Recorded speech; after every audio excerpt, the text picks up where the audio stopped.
Bangla cinema প্রিয়াতে বসে বাঙালির একটা আলাদা দর্শক আছে, প্রিয়ার দর্শক আলাদা আছে। যেমন থিয়েটারের জন্য একাডেমি অফ ফাইন আর্টসের একটা দর্শক আছে, তেমনি নন্দনের একটা দর্শক আছে, তেমনি প্রিয়ার একটা দর্শক আছে আলাদা। তো সেটা যে ছবিই আসুক না কেন, কাজে প্রিয়া আমার কাছে আমার শৈশব থেকে যুক্ত হয়ে আছে। যে মাল্টিপ্লেক্স যে সব ছবিতে রমরমা হচ্ছে তাও নয়, কিন্তু সিঙ্গেল স্ক্রিনের প্রয়োজন আছে যদি সিনেমা ইন্ডাস্ট্রি বাঁচাতে হয়। মাল্টিপ্লেক্সের আমি সিনেমা দেখেছি, নিশ্চয়ই বসার অ্যারেঞ্জমেন্ট অনেক ভালো, কিন্তু প্রিয়াও সেখানে আজকে আপগ্রেড করে সেই জায়গায় চলে এসছে। মাল্টিপ্লেক্সের মতো দামও নয় প্রিয়ার টিকিটের, তো কেন আমি শুধু শুধু প্রিয়া ছেড়ে মাল্টিপ্লেক্সে যাব?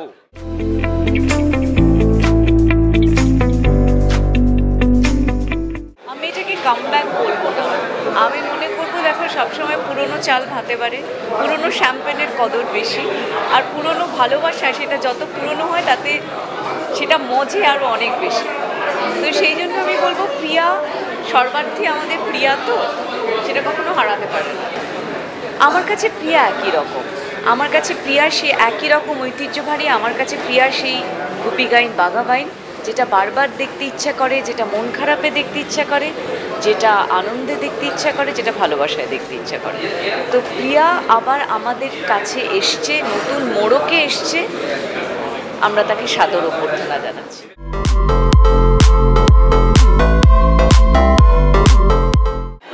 অপেক্ষা ছিল, হল রেনোভেটেড হয়েছে এবং তারপরে মুখ্যমন্ত্রীর হস্তক্ষেপে হল খোলা হয়েছে। এর থেকে ভালো আর কিছু হতে পারে না যে একটা সিঙ্গল স্ক্রিন থিয়েটার, একটা পারিবারিক থিয়েটার এবং বাংলা সিনেমার সাথে এই ইতিহাসের সাথে যুক্ত এই থিয়েটার এটা আবার খুললো। এবং আজকে দেশপ্রিয় পার্কের ভাষা দিবসের মঞ্চ থেকে মুখ্যমন্ত্রী আবার উদ্বোধন করলেন প্রিয়ার।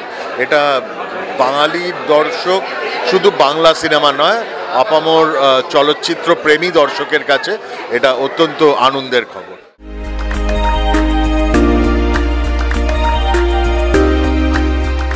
গুপি গাইন বাঘা বাইন হচ্ছে আজকে প্রিয়া নতুন করে যখন খুলছে সেইখানে, তো ডেফিনেটলি প্রিয়ার সঙ্গে এই সিনেমাটারও যেরকম যোগ রয়েছে, বাঙালি নস্টালজিয়ারও যোগ রয়েছে। তো এটা আমাদের কাছে খুব খুশির একটা খবর যে এত ঐতিহ্যশালী একটা অডিটোরিয়াম সেটা আবার আজকে রিওপেন হচ্ছে। অনেক শুভেচ্ছা রইল।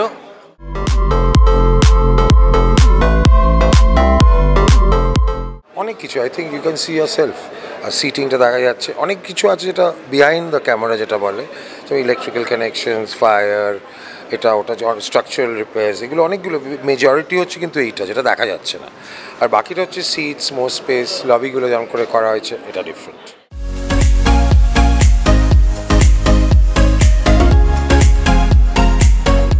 দেখো, প্রিয়াতে আমরা ছোটোবেলায় একদম যখন সিট এরকম ছিল না, কাঠের সিট ছিল যেরকম, তখন থেকে সিনেমা দেখেছি। তারপরে যখন সিনেমায় কাজ করেছি তখন এটা ঠিক, এটা বলতে গেলে অনেক লম্বা কথা বলতে হয়, কিন্তু একটা সময় না ভীষণভাবে আমাদের কমার্শিয়াল এবং আর্ট ফিল্ম বলা হতো। কিন্তু যখন সিনেমার ল্যাঙ্গুয়েজটা একটু একটু করে পরিবর্তন ঘটতে শুরু করে, আমার মনে হয় এই প্রিয়া সিনেমা আমাদের কাছে একটা বড় রকম বাংলা ছবিগুলোকে, যেগুলো একটু অন্য ধারার ছবি যেটাকে আমরা বলি, সেই সিনেমাগুলোকে বিশালভাবে সাপোর্ট করেছিল। তখনও মাল্টিপ্লেক্সের গ্রোথ হয়নি, যে কারণে, এবং তার পরবর্তীকালে অবশ্যই হিন্দি বাংলা সবই এখানে চলেছে। এবং আমার কাছে যেটা বারবার ইম্পর্টেন্ট মনে হয়, আমার এখানে প্রচুর ছবি সুপার ডুপার হিট হয়েছে, সেটা তো ছেড়েই দিলাম।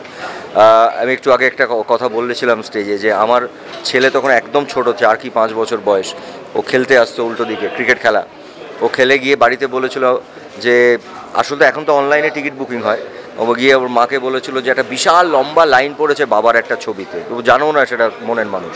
তো এই যে লাইন দিয়ে সিনেমা দেখার বাঙালিদের যে উত্তেজনা, এখন অনলাইনে হয়, কিন্তু এই যে সত্যি করে লাইন, এইটাই কিন্তু ঐতিহ্য এই সিঙ্গল থিয়েটার এবং প্রিয়া সিনেমার। এবং আমার কোথাও বারবার মনে হয় যে এই জায়গায় যত মানুষ বাঙালিরা আছেন এই এরিয়ার মধ্যে, তাদেরও দেখা যাবে 3 জেনারেশন তারা অভ্যস্ত।